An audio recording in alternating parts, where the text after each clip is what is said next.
Everybody's enslaved black folk. And that's what a race was. A contest started to develop the Western world. The rule was he who gets there first with the most slaves and make the most money will be the most powerful nation on earth. And the race began. Everybody was in the race to use black folk except black folk. And began shipping blacks into America. And they shipped black folk in. They justified it initially by saying that it was an economic issue. Everybody knew it was an economic issue.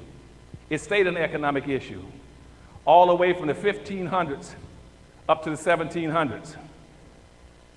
In the 1700s, when the evangelical movement moved to this country, they switched enslaving black folk to make it a religious issue. Why?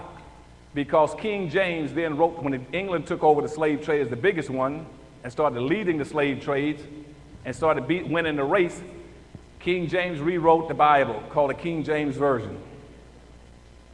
And even had, what's his name now? What's the writer? Huh? Shakespeare and the rest of them writing. All of them rewrote the Bible. And they rewrote the Bible, then since England was the dominating country for slaves, all the slave states were mandated to use scriptures to justify enslaving the black people. So religion then became a means of codifying slavery. And then the slave owners started teaching black folk that when you hear me talk about the master and the slave in the Bible, on earth, it's the white man is the master and you're the slave. And you're mandated to do three things. One, to accept your station in life. Two, to be humble and obedient. Three, to work hard and don't steal and don't lie. And lastly, to look for pie in the sky after death. And that stayed true up until about 1880. At that time, religion was the justification for slavery. This is important for you now. Slavery then moved from being an economic issue to a religious issue. It stayed a religious issue up until about 1859, again on the eve of the Civil War. On the eve of the Civil War, a guy named Darwin, Charles Darwin. Remember Charles Darwin? He wrote a book called The Survival of the Species, or The Survival of the Fittest. And what he's been doing, along with a lot of other pseudoscientists, was trying to connect a linkage between the lowest and the highest in life. What he was saying is that, is an amoeba that's that small, is it greater or smaller than an elephant that's big? Is a blade of grass lower in the chain than a tree? And they kept setting up these vertical systems. They call them genuses and species, going from the lowest of everything to the highest. But by that time, the white society had successfully redistributed by 1860 almost 97% of all the wealth and power into the hands of the dominant white society. The race was nearly over by 1860 or 1859 when Charles Darwin wrote his book. And they looked around and said, look, there are whites, now let's get to human beings. We worked out the relationship between between a bush and a tree and an amoeba and an elephant. But look at the black. The black has nothing, he's on the bottom, and the white master's on the top. He owns and controls everything with all the education. So obviously the white man must be superior to the black man. And so then all of a sudden, racism and the whole issue switched. Slavery all switched from being a religious issue, it became a biological issue. When it became a biological issue, all governments mandated that you must put a person's race on his birth certificate, driver's license, whatever it is. It became a biological issue. But the race was over then. When the race was over, they looked around. And since whites had used slavery for so long, whites own everything.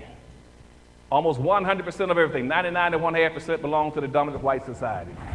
The slave owned nothing. The white was on top, the black was in a ditch. The race was over.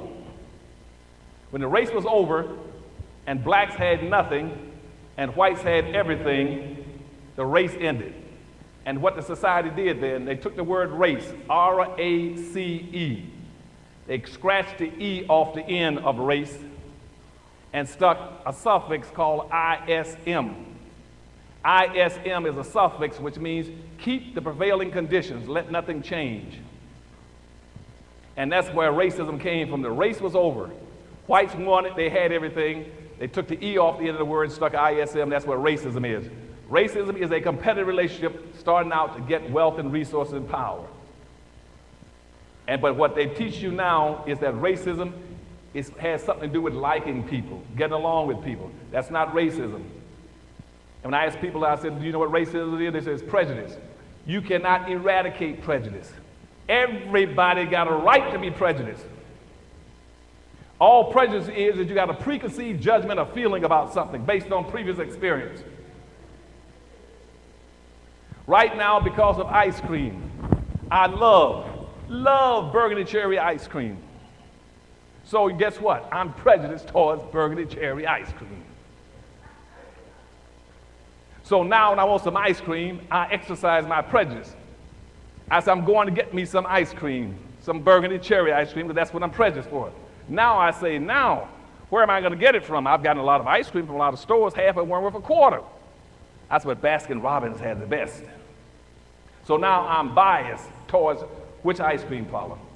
Baskin-Robbins. I'm biased to go there to exercise my prejudice. Now when I get into Baskin-Robbins, I'll walk up and down the counter, looking at all the cherry mocha, the black chocolate rock, peppermint juicy fruit. I look at all that ice cream. And then guess what I'm doing now? Now I am discriminating. I'm discriminating against what kind of ice cream I want to satisfy my prejudice. And so I'll pick, and I go down and I say, burgundy cherry, that's it. Now, that prejudice, that bias, that discrimination has nothing in the world to do with racism. Don't let people keep tricking you by comparing prejudice and discrimination with racism. That's why all the gays jump and say, well, we're just as bad off as black folk. They're prejudiced against us. That has nothing to do with racism. You tell people, I don't care about your being prejudiced or discriminated. That doesn't bother me as a black person. I'm scared of racism. I'm scared of the fact that you're going to own and control everything. That's what you should be working on. So everything you do in this city must go after eradicating racism. Not prejudice, not bigotry, not getting along with people, not bias.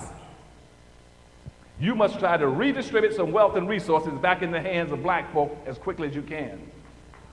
That's what you need to be working on. Now, since we have never done that, and I told you slavery maldistributed almost 100% of all its nation's wealth, power, resource, privileges, businesses, and controls of all levels of government into the hands of the dominant white society, well, look at what's happening. We never corrected it. And since we never corrected racism the way it started out, that means in this country right now that the average white person in America has 3,500 times more wealth than the average black person. Y'all didn't hear that, did you? Let me give it to you again. You cannot be equal when the average white person in this society has 3,500 times more wealth than the average black person. Even if you're a middle class black in the $40,000 to $50,000 range, the white person has 800 to 900 times more wealth than you. If you're a black female, that means the white female has $1 for every 2 cents you have to run a household. Let me even be, since you all still don't understand this point.